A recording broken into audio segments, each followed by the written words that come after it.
মানুষ, একবিংশ শতাব্দীর সূচনা লগ্নে তোমরা অনেক দূর আগাইছো।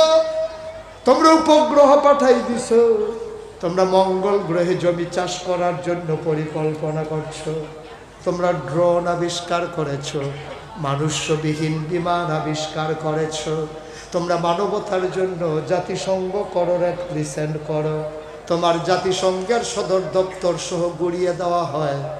আমি বলি নতুন করে আর মানবাধিকার লাগবে না। ১,৫০০ বছর আগের ছোট্ট দুধের শিশু নবীর জীবনের দিকে তাকাও, মানবতা কারে কয় সেই দিন তিনি শিখিয়ে দিয়েছেন, ঠিক কিনা? এক ভাই আর এক ভাইয়ের অধিকারে হাত দেয় নাই। আজকে তোমরা শক্তিশালী দেশ, তোমরা এক দেশ আরেক দেশে আক্রমণ করতে চাও। আমার দেশের ছাত্র জনতা আমার দেশের প্রধানমন্ত্রীকে ঘেরাও করেছে, তোমরা হেলিকপ্টারে করে নিজের দেশে নিয়ে গেছো। আমরা বলে আপত্তি নাই, নিয়ে যাও, তবে আমরা কেউ দেশ ত্যাগ চাই নাই। আমরা সবাই মিলে চেয়েছিলাম পদত্যাগ, ঠিক কিনা? আমরা সবাই বলেছিলাম দফা এক দাবি এক, পদত্যাগ পদত্যাগ। ছাত্র জনতা, ইমাম আলেম, রাজনৈতিক নেতৃবৃন্দ সবাই চেয়েছিল পদত্যাগ। আল্লাহ কয় পদত্যাগে হবে না, দফা এক দাবি এক, দেশ ত্যাগ দেশ ত্যাগ। এই খেলা কার?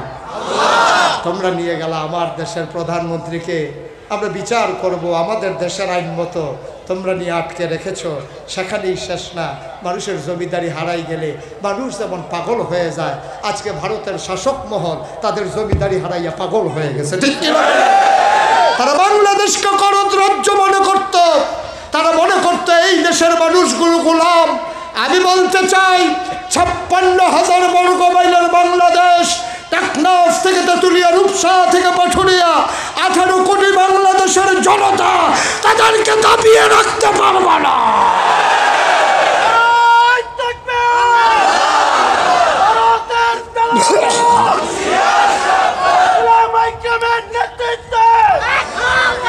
সবাই পড়ে না আমিন, সবাই পড়ে না আমিন।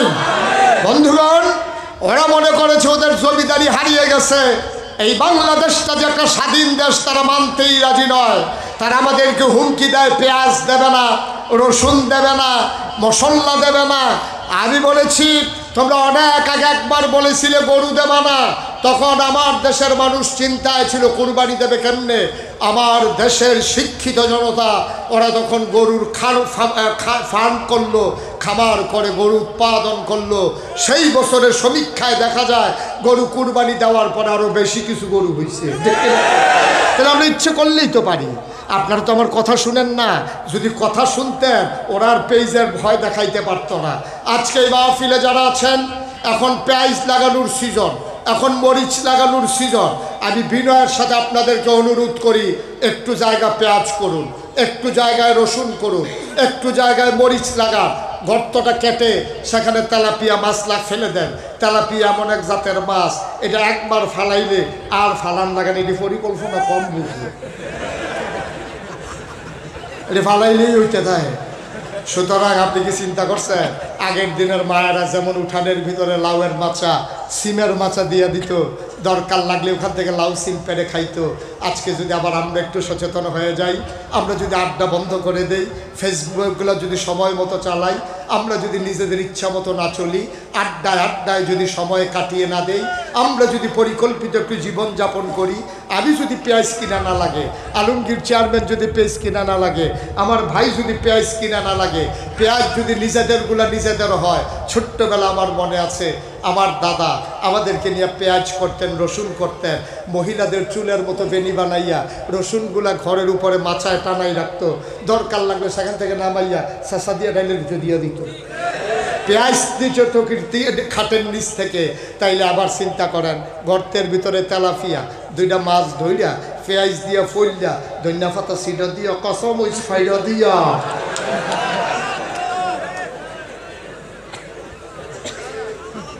ঠিক কিরকম? আর কোনো কিছু দরকার আছে?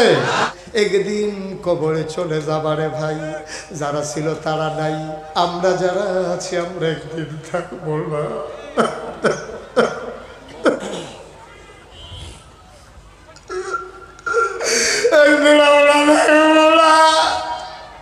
চলেই যাওয়া লাগবে। কেমন নবী তোমার আমার নবী, তুমি চিনতে পারো না। হালিমা,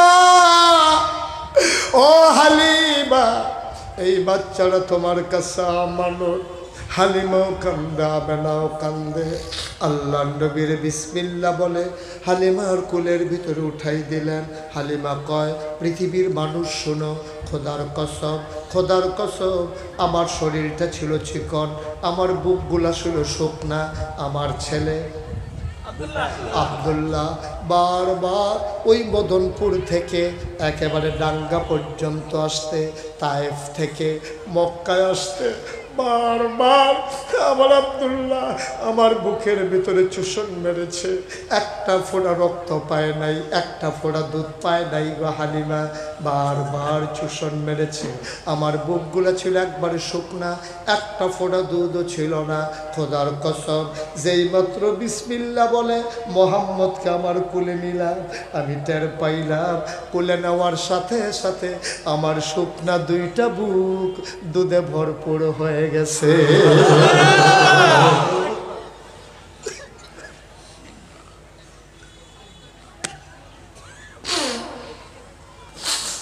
আমি তাড়াতাড়ি ঘরের বাইরে গেলাম।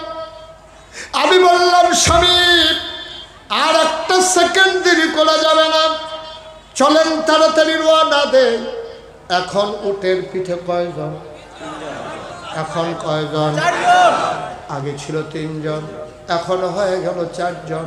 হালিমা কয়, আসার সময় আমরা পেছনে পড়ে গেছিলাম কোন জায়গায়? Thank you. আমরা আসার সময় মাধবতী পেছনে পড়ে গেছিলাম। আবার তখন তো ছিলাম 3 জন, এখন হয়ে গেছি 4 জন। 4 জন মিলে যখন আমরা উটের উপরে উঠলাম, উট আর হাঁটে না, উট এখন আর হাঁটে না। শক্ত করে ধরলাম, তাকাইয়া দেখি যে উট আসার সময় পেছনে পড়ে গেছে, এই উট এখন ঘোড়ার মতো দৌড়া। শক্ত করে ধরে আছি। ওরার সাথে দেখা হয়েছিল মাধবদী। ওরা মাধবদী পার হইয়া ঘোড়া বাজারের ভেতর দিয়ে নতুন রাস্তায় মাত্র গেছে। পেছনে ফিরা দেখে ঘোড়ার খটখট খটখট উটের আওয়াজ, পায়ের আওয়াজ শোনা যায়। ওরা সবাই চমকে উঠল, ওরা থমকে দাঁড়ালো, ওরা আশ্চর্যান্বিত হয়ে গেল। পিছনে ফিরে দেখে হালিমার উট দেখা যায়। ওরা ডাক দেয়া কয়, সই ও বান্ধবী আমার হালিমা গো, হালিমা তোরা কি ডাঙ্গায় গিয়ে উঠ বদলাইছ? তোরা কি উঠ কি বদলাইছস নাকি? আমার ডাঙ্গায় উঠ দেবে কে? উঠ কি আগেরটা? আগেরটা। মিথ্যা কথা বইল না, আগের উঠ যাওয়ার সময় মাধবদীতে পিছনে পড়ে গেছো। আমরা মাধবদী বাজার ক্রস করে আমরা নতুন রাস্তায়ও যাইতে পারি নাই, তোমরা আমাদেরকে ধরে ফেলছো। নিশ্চয়ই তুমি উঠ বদলাইছো, এই উঠ আগের উঠ না। হালিমা ডাক দেয়া কয়, বান্ধবীরা গো, খোদার কসম উঠ আগেরটাই। কয় উঠ এখন এমনি দৌড়ায় কেমনে? আমি কেমনে দৌড়ায়? কয় জানে কে? কয় আমি জানি না। কয় তাইলে কে জানে? কয় আমার স্বামীও জানে না। কয় তাইলে জানে কে? কয় আমার ছেলে আব্দুল্লাহও জানে না। তাইলে উঠ কেন দৌড়ায়, জানে কে?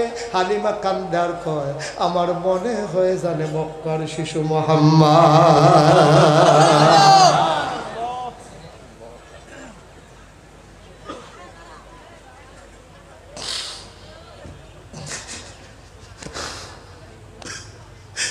এই নবী তোমার আমার নবী, এই নবী তোমার নবী, এই নবী আমার নবী। হালিমা তাড়াতাড়ি করে আল্লাহর নবী বুকের ভিতরে লাগাই দিলেন দুধ খাওয়ার জন্য। চপ চপ চপ চপ করে আল্লাহর নবী দুধ খাইলেন। মহিলাদের একটা অভ্যাস আছে, এক বুকের দুধ খাওয়াইয়া পরের বুকে লাগায়। হালিমা কয়, আমি যখন একটা বুকে মোহাম্মদকে লাগাইলাম, এবার দুধ খাওয়ার পরে দ্বিতীয় বুকে লাগালাম, ওমা মোহাম্মদ দুধ খায় না, মুখ বন্ধ করে রাখে। আবার আখের বুকে লাগাইলে খায়, পরের বুকে লাগাইলে খায় না। আমি চিন্তায় পড়ে গেলাম, মোহাম্মদ এমন করে কেন?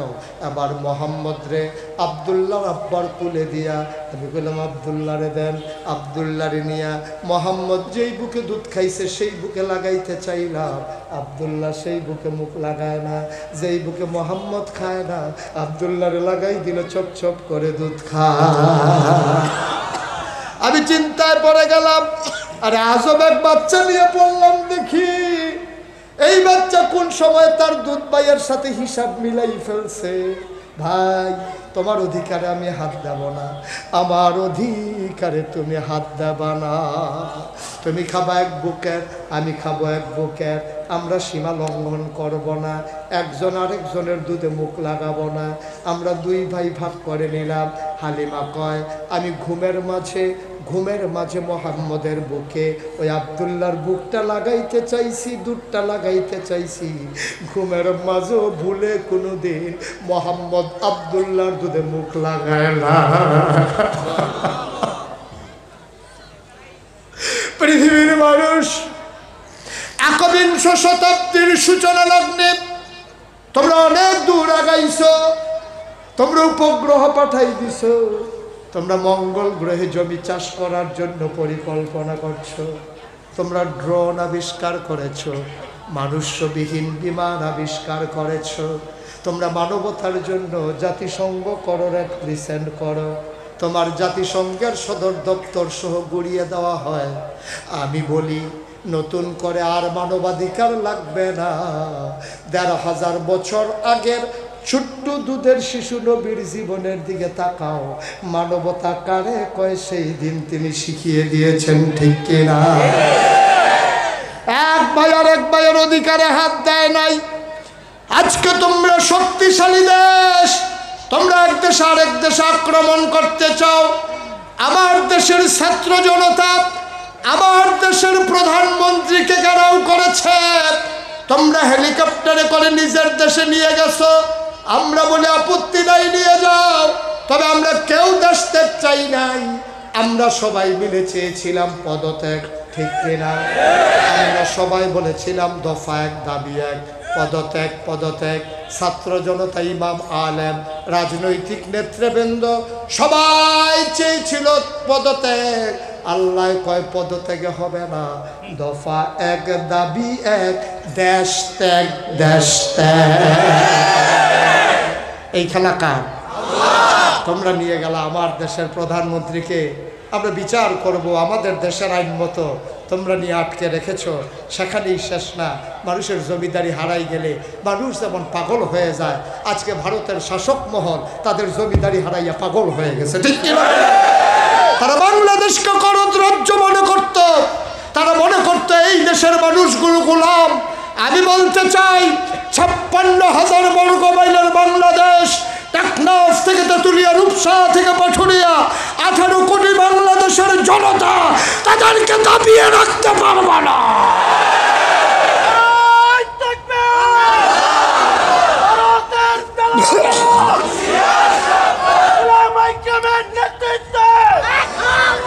সবাই পড়ে না আমিন, সবাই পড়ে না আমিন। বন্ধুগণ, ওরা মনে করেছে ওদের জমিদারি হারিয়ে গেছে। এই বাংলাদেশটা যে একটা স্বাধীন দেশ তারা মানতেই রাজি নয়। তারা আমাদেরকে হুমকি দেয়, পেঁয়াজ দেবে না, রসুন দেবে না, মশলা দেবে না। আমি বলেছি তোমরা অনেক আগে একবার বলেছিলে গরু দেবে না, তখন আমার দেশের মানুষ চিন্তায় ছিল কুরবানি দেবে কেমনে। আমার দেশের শিক্ষিত জনতা ওরা তখন গরুর ফার্ম করলো, খামার করে গরু উৎপাদন করলো। সেই বছরের সমীক্ষায় দেখা যায় গরু কুরবানি দেওয়ার পর আরও বেশি কিছু গরু হয়েছে। তাহলে আমরা ইচ্ছে করলেই তো পারি। আপনারা তো আমার কথা শুনেন না, যদি কথা শুনতেন ওরা আর পেঁয়াজের ভয় দেখাইতে পারতো না।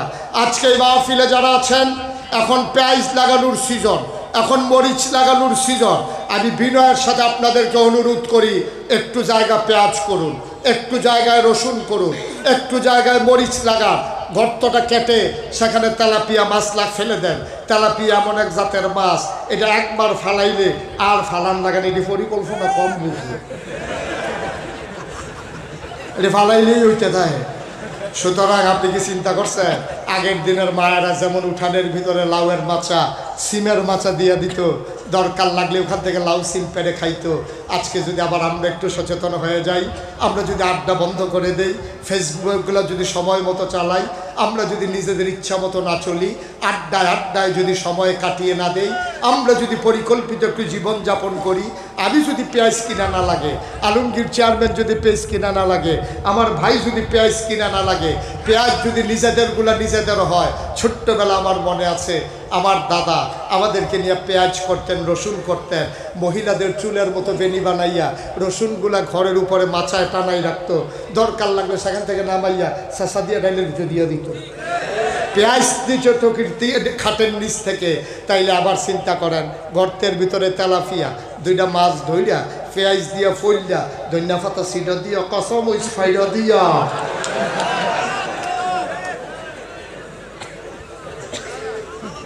ঠিক কিরকম? আর কোনো কিছু দরকার আছে?